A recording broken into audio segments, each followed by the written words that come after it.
Diocese de Jundiaí nas eleições municipais de 2024.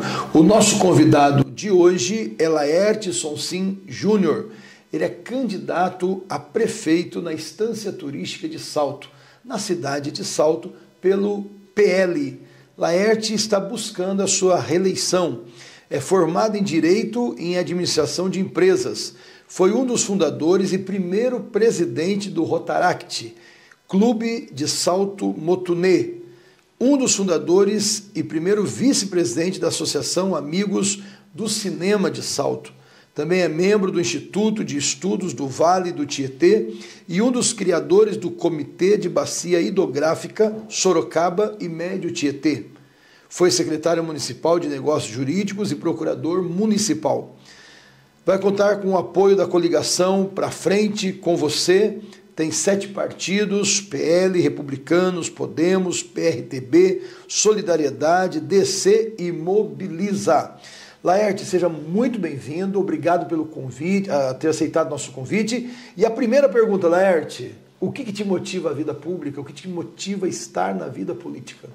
Bom, antes de mais nada, eu quero agradecer pela oportunidade, cumprimentar você, meu grande amigo Padre Silvio Andrei, em seu nome cumprimentar Dom Arnaldo, nosso grande amigo que tem um carinho enorme pela nossa cidade, e a todos os padres e diáconos da nossa cidade, né, com quem a gente mantém um bom relacionamento. Eu sempre fui muito voltado a ajudar as pessoas. Aliás, eu aprendi com a minha mãe, desde os 14 anos de idade, eu exerço atividades voluntárias ajudando as pessoas. Minha mãe era uma pessoa que sofreu muito na vida, ela enfrentou um câncer de mama, numa época em que não tinha tanto tratamento, né? E por isso ela criou um grupo de apoio a mulheres vítimas de câncer de mama. E isso foi um exemplo muito forte para nós. Então, desde muito pequeno, eu sempre ajudo. E eu vi na vida pública a possibilidade de ajudar um número ainda maior de pessoas, de você poder mudar a vida de muitas pessoas, como de fato a gente está fazendo nesse mandato que nós enfrentamos, apesar da pandemia, apesar de todas as dificuldades, como a gente conseguiu melhorar a vida de milhares de pessoas na nossa cidade, fruto desse trabalho na atividade pública. Então, o que me motiva na vida pública é exatamente isso, poder ajudar um número ainda maior de pessoas, sempre aplicando aquele princípio de Mateus 25:35, né? De você amar o próximo, você fazer ao próximo como se estivesse fazendo ao nosso Cristo. Laerte, na sua percepção, o que Salto tem de melhor? O seu povo, não tem a menor dúvida. Enfrentamos uma pandemia muito difícil, claro, o Brasil inteiro, o mundo inteiro enfrentou a pandemia. Mas você percebe que o povo saltense, ele enfrentou com uma resiliência tão grande, tão surpreendente, e isso deixa muito claro que o melhor que tem na cidade de Salto é o seu povo, um povo acolhedor, um povo trabalhador, um povo que ama as outras pessoas, que ajuda as outras pessoas, que gosta de ajudar, que tem um carinho pelo relacionamento. A cidade de Salto, apesar de já estar crescendo muito fortemente, ela ainda é uma cidade de interior e a gente consegue preservar essa característica. E você conhecer os seus vizinhos, conversar com os vizinhos, levar aquela xicrinha de açúcar para fazer aquele bolo e depois comer todo mundo junto esse bolo. Então é claro que o melhor que tem na nossa cidade é o povo saltense. E na condição de prefeito e candidato à reeleição, quais são os maiores desafios que Salto tem hoje?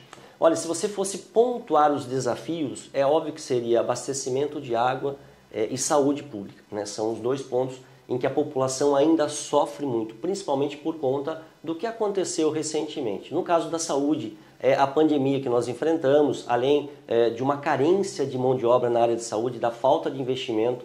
Eu lembro que quando a gente assumiu, nós estávamos bem no auge da pandemia e com um gestor hospitalar, né, a empresa responsável pela gestão do hospital, com prazo de sair e sem dinheiro no orçamento para contratar um novo gestor. Então, isso fez com que a gente se esforçasse demais para colocar o nosso hospital em funcionamento, para poder atender a população numa época de pandemia. Fizemos um novo concurso público, contratamos novos profissionais, buscamos recursos, construímos unidades de saúde, ampliamos as já existentes, enfim. Então, a saúde realmente é um desafio ainda a ser enfrentado. Eu lembro que quando a gente assumiu, havia pessoas aguardando exames desde 2012, 2014. Então, nós estamos puxando essa fila para que a gente não tenha tanta gente esperando por tanto tempo o exame, né? E o abastecimento de água, né? Depois de muito tempo sem investir em captação de água, voltamos a investir, né? O último investimento em captação de água feito em Salto foi em 1998, na época da construção de uma ETA, a ETA João Jabu. De lá para cá, a população pulou de 80 mil para 140 mil e nada foi investido. Então nós estamos realmente investindo na captação de água, no abastecimento de água para resolver. Hoje são os maiores problemas que nós enfrentamos na nossa cidade, mas que já estão sendo enfrentados. Isso que é importante a gente ressaltar. Muito em breve não serão mais problemas, mas esses são os maiores desafios que nós enfrentamos hoje. Provavelmente, falando de desafios, você já pensa em tratar disso sendo reeleito. Mas a pergunta é, sendo reeleito, quais serão as suas primeiras prioridades nos próximos 4 anos? De um modo geral, a prioridade é dar continuidade ao que está sendo feito, né? Como eu disse, os problemas estruturais estão sendo enfrentados, eles estão sendo atacados de frente de uma forma como nunca aconteceu. E Salto experimenta um momento muito importante, né? Índices positivos de emprego, empresas vindo para cá, arrecadação aumentando, o turismo sendo tirado do papel, né? Nós somos uma instância turística e finalmente nós estamos tirando do papel essa condição de instância turística. Criamos o maior centro cultural do interior paulista, a questão de pavimentação, criamos o maior programa de pavimentação da história de Salto. Então o maior desafio é você dar continuidade a esse enfrentamento aos problemas estruturais da cidade de Salto. Muitas vezes a solução ela é enterrada. É o caso, por exemplo, da drenagem do Santa Cruz. É uma tubulação que daqui a pouco a população nem vai lembrar mais, só que vai resolver um problema de décadas, que é as enchentes que vinham com chuvas fortes. Então, o maior desafio que nós temos é dar continuidade a esse processo. E, claro, atacando de frente esses problemas que eu apontei como os principais da nossa cidade, que são abastecimento de água e saúde, algo que já está sendo feito. Precisamos dar continuidade nisso. Essa nossa conversa, Laerte, vai ser postada nas redes sociais da nossa Diocese de Jundiaí. YouTube, Facebook, Instagram, site. Então você tem aí 5 minutos à sua disposição para deixar uma mensagem e dizer o que você quiser dizer para quem estiver acompanhando a gente. Olha, o que nós precisamos é compreender como são as coisas, né? É natural quando a gente anda pela cidade, né? E eu ando muito pela cidade, você ouvir questionamentos da população. Prefeito, por que estamos sem água na nossa casa lá, né? E aí você tem que explicar que não há uma máquina de se fabricar água. A água tem um processo que é você captar água no ribeirão, tratar e levar para a casa das pessoas, né? E que isso exige uma estrutura muito grande e que a população cresceu muito. Nos últimos anos nós tivemos muitos loteamentos aprovados. Eu não sou contra loteamento, pelo contrário, isso gera emprego na construção civil, isso permite que as pessoas tenham a sua casa própria, mas a gente precisa ter responsabilidade nessa expansão urbana. Nós estamos, por exemplo, agora fazendo o reestudo do plano diretor da cidade com esse foco. Mas a cidade cresce sem responsabilidade, as pessoas sofrem na ponta, né? Então a gente tem que explicar isso para a população. Olha, não existe uma máquina que fabrica água e não se investiu nos últimos 20 anos como nós estamos investindo agora. São 60 milhões de reais de investimento para resolver esse problema de falta de água, né? Quando a pessoa também me pergunta, olha, eu estou há muito tempo aguardando o meu exame, eu tenho que explicar que quando a gente assumiu, nós pegamos uma pandemia que não era permitido realizar qualquer procedimento que não fosse de urgência e emergência, né? E a hora que terminou a pandemia, nós já tínhamos, isso é algo que nós já enfrentamos quando nós assumimos, uma fila enorme de espera, mas que nós estamos eliminando essa fila de espera. E por conta disso, é um problema que vai ser resolvido muito em breve, mas a gente precisa explicar isso para a população. Então, a mensagem que eu dou é exatamente isso, que as pessoas busquem entender por que acontecem determinadas coisas na cidade. Verifiquem o passado, verifiquem aquilo que está sendo feito para resolver, né? E que conheça bem os candidatos na nossa cidade. A cidade de Salto ela está nesse momento, um momento mágico. Foram gerados mais de 4 mil empregos de lá para cá, desde a pandemia. Entregamos mais de 3 mil certificados para que a gente qualifique a mão de obra. Empresas estão vindo para cá. Milhares de visitantes, né, estão conhecendo a nossa cidade, estão se apaixonando pela nossa cidade, também tem gerado renda e emprego.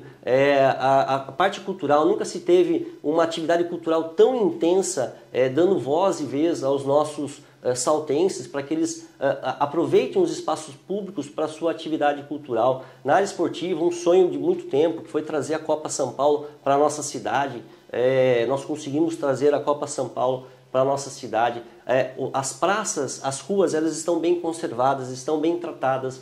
O servidor público, ele foi extremamente valorizado nesse período. Demos reposição inflacionária e aumento real para os servidores públicos. Um servidor público bem valorizado, ele atende melhor a população. A segurança pública, investimos muito na segurança pública. Não é à toa que a cidade de Salto é uma das melhores no mapa de segurança pública do Brasil, uma das melhores do Brasil. Então, o que eu preciso passar para a população é isso, a necessidade de continuar essa mudança. A gente não pode retroceder. Enfrentamos momentos muito difíceis, enfrentamos períodos difíceis e falta de investimento.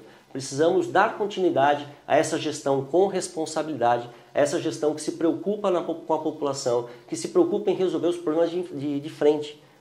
Problemas de décadas estão sendo enfrentados por uma gestão de responsabilidade e nós precisamos dessa continuidade. Não podemos retroceder. Começamos um período eleitoral, é um período onde vão se falar muitas coisas, inclusive muitas mentiras. É importante que a gente tenha um ouvido crítico, que a gente saiba ouvir, que a gente busque as informações, que a gente não acredite na primeira fala, que se alguém falar algo, que a gente vá atrás. Poxa, é verdade isso? Aonde está isso?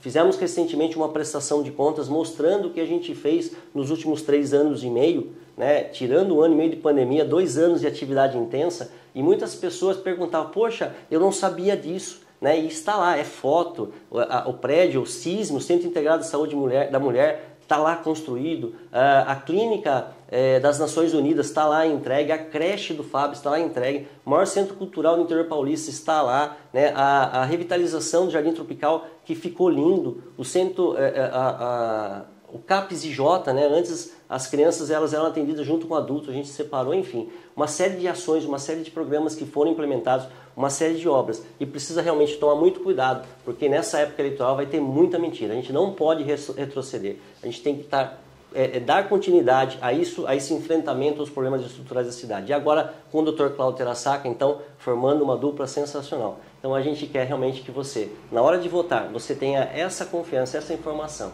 Não podemos retroceder, precisamos dar continuidade no enfrentamento dos problemas da nossa cidade. Que Deus abençoe a todos nós.